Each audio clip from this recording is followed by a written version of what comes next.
Hello everyone, आज हम आकलन कार्य पत्र 2 करेंगे, हिंदी का कक्षा छठी का। तो आपको ये बचपन पाठ से रिलेटेड असाइनमेंट आकलन पत्र दिया गया है। तो पहले पढ़ते हैं। बचपन में हमें अपने मोजे खुद धोने पड़ते थे। किसको धोने पड़ते थे? लेखिका को। वह नौकर या नौकरानी को नहीं दिए जा सकते थे। इसकी सख्त मनाही थी। हम बच्चे इतवार की सुबह अपने मोजे खुद धोने के बाद अपने अपने जूते भी पॉलिश करके चमकाते। जब जूते कपड़े या ब्रश से रगड़ते तो पॉलिश की चमक जो थी वो उभर उठती थी। ऐसा लगता कि नए आए हैं अभी। और सर्वर सभी को जो बूट पॉलिश करना अच्छा लगता था। हालांकि अब नए किस्म के शू आ चुके हैं। अब कहना होगा कि ये पहले से कहीं ज्यादा आरामदेह भी है। हमें नए जूते मिलते, उसके साथ ही छालों का इलाज शुरू हो जाता। जब कभी लंबी सैर पर निकलना होता, अपने पास रुई जरूर रखते। जूता लगाते तो रुई मोजे के अंदर। हाँ, हमारा तुम्हारा बचपन में बहुत फर्क है। हर शनिवार को हम ऑलिव ऑयल या कैस्टर ऑयल पीते।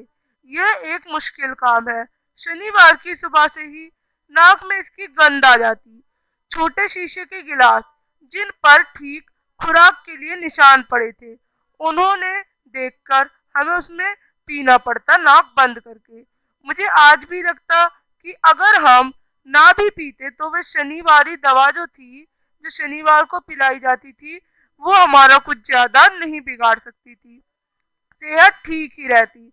तो मैं बताऊंगी कि हमारे समय और तुम्हारे समय में कितनी दूरी है। यहाँ तक कि बचपन की दिलचस्पियां बदल गई हैं। याद रहे, उन समय घरों में ग्रामोफोन थे, रेडियो और टेलीविजन नहीं। हमारे बचपन की जो कुल्फी थी, आइसक्रीम हो गई थी। कचौड़ी समोसे पैटीज बन गए थे। शहतूत फालसे और खसखस शरबत कोक पेप्सी में बदल गए। उन दिनों कोक नहीं, लेमनेड विमटो मिलता था। शिमला और नई दिल्ली में बड़े हुए बच्चों को वेगर्स और डेवी को रेस्टोरेंट्स की चॉकलेट और पेस्ट्री खाने में अच्छा लगता है। हम भाई बहन की ड्यूटी लगती शिमला माल से ब्राउन ब्रेड लाने की। हमारा घर माल से ज्यादा दूर नहीं था। एक छोटी सी चढ़ाई और गिरजा मैदान पहुंच जाते। वहां से उतराई उतरते और फिर माल पर कन्फेक्शनरी काउंटर पर तरह तरह की चॉकलेट्स पेस्ट्री थी। हम हफ्ते में एक बार चॉकलेट खरीद सकते थे। सबसे ज्यादा ही मेरे पास टॉफी और चॉकलेट्स का स्टॉक था।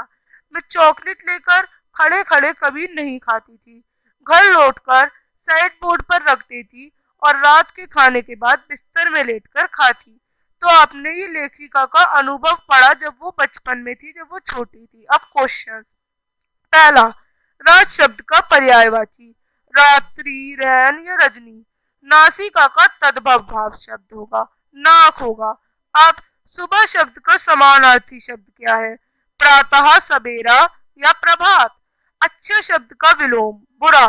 अनुच्छेद में दो संज्ञा शब्द सुने, इतवार, शनिचर। अनुच्छेद में दो विशेषण शब्द चुने, लंबी, सख्त, नई। घर पहुंचकर लेखिका चॉकलेट कहाँ रख देती थी?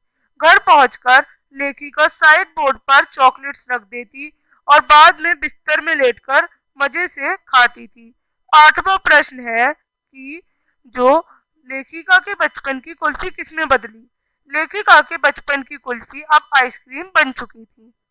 नौवा, बचपन में लेखिका को कौन सा काम खुद करना पड़ता?